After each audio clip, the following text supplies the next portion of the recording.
শুরু হয় নাই, তবে হুমকি ধুমকি শুনতেছি। যারা স্বতন্ত্র করবে তাদেরকে মাঠে থাকতে দিবে না বলছে। যখন নির্বাচন শুরু হবে তখন দেখা যাবে কে মাঠে থাকে কে থাকবে না। তবে আমরা নিরপেক্ষ নির্বাচন চাই, আমরা কাউকে ধমকও দেব না।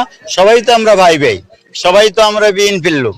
তবে জামাতের লোক আমাদেরকে ধমক দেয় না, আমাদের দলের লোকই দেয়। বলছি ভাই আমরা তো একই দলের লোক, ধমকাও কেন? আমাদের কাছে যখন ক্ষমতা ছিল আমরা তো কাউকে ধমকাইনি, আমরা তো কাউকে দৌড়াই নেই। আমরা একটা সুন্দর পরিবেশ চাই নির্বাচন করার জন্য, এবং দলের হাইকমান্ডের কাছে অনুরোধ থাকবে, মার্কা দিতে পারেন নাই কোনো দুঃখ নেই, কিন্তু অন্তত প্রতিযোগিতা করার সুযোগ দেন। আমি প্রার্থী হয়েছি, ফরিদগঞ্জের হাজার হাজার নেতা কর্মী এবং জনতার চাপের মুখে আমাকে প্রার্থী হতে বাধ্য হয়েছে, যেহেতু এতদিন তারা আমার সাথে কাজ করেছে। অপরপক্ষে যিনি বর্তমানে এবার ধানের শীষ পেয়েছেন, উনি কোনো নেতা কর্মীকে ডাকেন নাই, এমনকি আমাদেরকেও ডাকেন নাই। আর 2008 এবং 18-তে যেহেতু আমরা মনোনয়ন পেয়েছি, এই ভদ্রলোকের কারণে আমরা নির্বাচন করতে পারিনি। উনি দলের বিরুদ্ধে মামলা করেছে, বেগম খালেদা জিয়ার প্রার্থীর বিরুদ্ধে মামলা করেছে।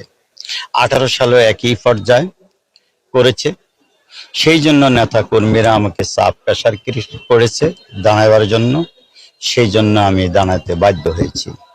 তবে আমি দলের লোক, আমি দলেই থাকব। আমাকে অনেক প্রার্থী মার্কা সেদেশে আমি নেইনি, যেহেতু আমি বিএনপি করি, সেহেতু বিএনপির প্রার্থী হিসাবে যদি জনগণ আমাকে ভোট দেয়, যদি লেভেল ফ্রেন্ড থাকে, যদি প্রশাসন নিরপেক্ষ থাকে, তাহলে আমি আশা রাখি 100%, উপরে আল্লাহ 100% বলতে পারবে, আমি বলতে পারবো না, আর জনগণ বলতে পারবে। আমি আশা রাখি, আমি জয়ের আশা রাখি। তবে আমি লেভেল ফ্রেন্ড, প্রশাসনকে নিরপেক্ষ থাকার জন্য আমি অনুরোধ করব, কারণ উনিও ধানের শীষের লোক, আমিও দলের লোক, সেহেতু একজন তো জয় পরাজয় হবেই।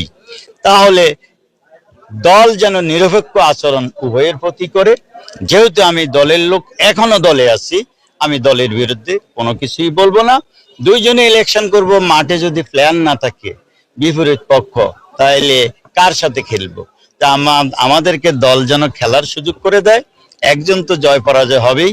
তবে আমি 100% আশাবাদ, আমাদের যে এনটি যে সংগঠন আছে, ইনশাল্লাহ ওনারা আমাদের সাথে হয়তো প্রতিযোগিতা পারবেন না।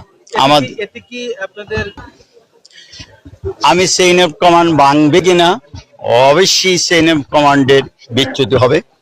কারণ যদি এই চেইন অফ কমান্ড যদি পূর্বে যিনি চেইন অফ কমান্ড ভেঙেছে দুইবার, ওনার বিরুদ্ধে যদি দলীয় সাংগঠনিক ব্যবস্থা নিত, তাহলে এখন যারা স্বতন্ত্র দাঁড়িয়েছে তারা কেউই দলের বিরুদ্ধে দাঁড়াতো না। তাহলে আমি জানি না, এই জন্যই আমি বলবো, যেহেতু এবার আমরাই মাঠে, সেহেতু আমরা যারাই স্বতন্ত্র দাঁড়িয়েছি আমাদেরকে যেন সমান সুযোগ দেয়। আমরা ইনশাল্লাহ পাশ করলে তো দল ছেড়ে যাব না, দলেই থাকবো।